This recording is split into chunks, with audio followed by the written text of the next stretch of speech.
Call me dramatic, but I'd rather cancel a trip than leave Baxter with just anyone, and thanks to Rover, I never have to.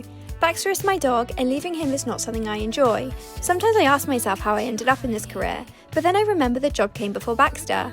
Baxter is my baby, my soulmate, my emotional support sponge, and the absolute love of my life. I travel a lot for work, but the thought of putting Baxter in a kennel, it's not for me.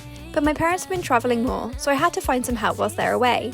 Enter Lucy. I found her on Rover and she loves Baxter like her own.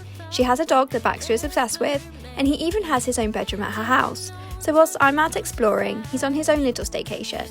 Last week he went to Hampstead Heath, did a lot of swimming, and kept Lucy company with every coffee. So this is your sign. If you travel a lot like me, Rover might just be the answer to your prayers.